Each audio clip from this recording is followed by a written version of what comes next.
பேச வந்துள்ள தலைப்பு கலைஞரால் தலை நிமிர்ந்த தமிழகம். சொக்க வைக்கும் சொல்லழகும் சொற்போரை மற்றோரை திக்க வைக்கும் பேரழகும் கொண்டவர் கலைஞர் அவர்கள்.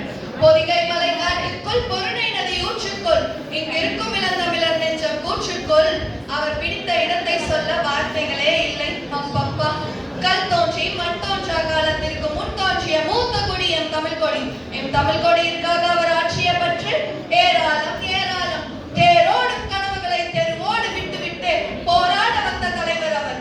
இந்து மதத்தவருக்கு பகவத்கீதை, இஸ்லாமியருக்கு திருக்குர்ஆன், கிறிஸ்துவருக்கு பைபிள், அப்பொழுது தமிழருக்கு என்றால் திருக்குறள். அந்த திருக்குறளை எழுதிய வள்ளுவருக்கு வள்ளுவர் கோட்டம் அமைத்தார் கலைஞர் அவர்கள். வள்ளுவர் கோட்டம் என்பது அவரது கடவுள். அங்கிருக்கும் தேர் தமிழ் தேர். அங்கு செதுக்கப்பட்டிருக்கும் ஒவ்வொரு வார்த்தைகளும் தமிழரின் பெருமையை சொல்லும். குமரி முனையில் அவர் வைத்திருக்கும் சிலை எவ்வளவு உயரமோ அதை காட்டிலும் உயரத்தில் இடம் பிடித்துள்ளார் கலைஞர் அவர்கள் தமிழ்நாடு மக்களின் மனதில். திருமால் இவ்வுலகை காலால் அளந்தார், திருவள்ளுவர் இவ்வுலகை 2 அடியில் அளந்தார். ஆனால் நாவால் அளந்த பெருமைக்கு சொந்தக்காரர் கலைஞர் ஒருவரே ஆவார். கலைஞர் அவரின் பேச்சை கேட்டால் நற்கரும்பு சாற்றில் பால் கலந்து தேன் கலந்து திவட்டாத சுவை கலந்து இன்றைக்கும் நம் உணர்வில் தத்துவ தேரோட்டமாய் ஓடுகிறார்.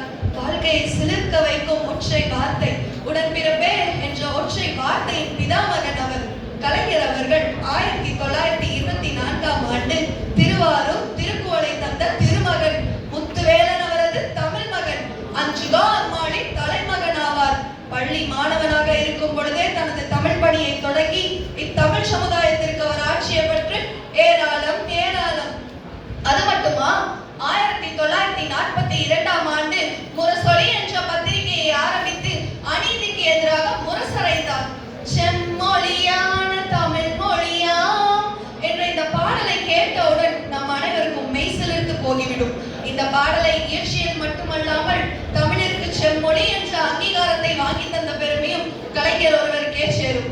இன்றைய இளைஞர்கள் அலைபேசியில் தமிழில் அச்சடிக்கிறார்களே, அதற்கு இணையவழி பல்கலைக்கழகத்தை உருவாக்கி இந்தியாவிற்கே முன்னோடியாக திகழ்ந்தார் கலைஞர் அவர்கள். பெரியார் விட்டு சென்ற சுயமரியாதை பணியை கிஞ்சிற்றும் குறையாமல் பகுத்தறிவு மிக்க சமூகமாய் இத்தமிழகத்தை மாற்றி சமத்துவபுரம் கொண்டு வந்த சமத்துவ நாயகன், பகுத்தறிவு பகலவன் என்றெல்லாம் கூறினால் அது மிகையாகுமோ? தமிழனின் அறிவாற்றலை அழித்து விடலாம் என எண்ணி யாழ்ப்பாண நூலகத்தை தீ வைத்தனர். அடங்குமா கலைஞரின் நெஞ்சம்? அதனால் தான் அமைத்து தந்தார் அண்ணா நூற்றாண்டு நூலகம். கலைஞரால் தலை நிமிர்ந்த தமிழகம். எதை சொல்ல? கர்ம வீரர் காமராஜர் பின் அணைக்கட்டுகள் பலவற்றினை கட்டி இத்தமிழகத்தை செழிக்க வைத்ததை பற்றி சொல்லவா? இன்றைக்கும் அசையாமல் நிற்கும் பல மேம்பாலங்களை கட்டி தந்ததை பற்றி சொல்லவா? 2000 ஆண்டுகளுக்கு முன் அழிந்த பூம்புகாரை மீண்டும் கட்டி எழுப்பியதை பற்றி சொல்லவா? பல நினைவு சின்னங்களை இக்கால இளைஞர்களுக்கு எடுத்துக்காட்டியதை பற்றி சொல்லவா? தமிழக சுதந்திர போராட்ட வீரர்கள் அனைவருக்கும் மணிமண்டபம் அமைத்து புகழ் மாலை சூட்டியதை பற்றி சொல்லவா? 1000 பெண்ணுரிமை பேசலாம் என்று, ஆனால் அன்றைக்கே பெண்களுக்கும் சொத்தில் உரிமை உண்டு என்று கொண்டு வந்ததை பற்றி சொல்லவா? தாழ்த்தப்பட்டவருக்கும் ஒதுக்கப்பட்டவருக்கும் இடஒதுக்கீடு வழங்கி இடஒதுக்கீட்டின் பலனை இவ்வுலகறிய செய்ததை பற்றி சொல்லவா? முடியுமா முடியுமா என்றார்கள். முடித்து காட்டினார் கலைஞர் அவர்கள். மொழி அழிந்தால் இனமழியும். ஆம், நம் தமிழினத்தை அழிக்கவே இந்தியை புகுத்த நினைத்தனர்.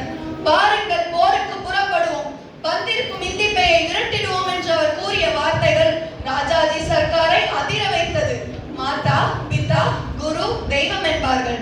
பேச்சு பழக்கிய மாதாவிற்கும் பேச்சு பிழை நீக்கிய பிதாவிற்கும் பேச்சு நாகரிகம் கற்றுத்தந்த குருவிற்கும் பேச வாய்ப்பளித்த இறைவனுக்கும் நன்றி கூறி கடைசி தமிழன் இருக்கும் வரை தமிழும் கலைஞரின் புகழும் வாழும் என்று சொல்லி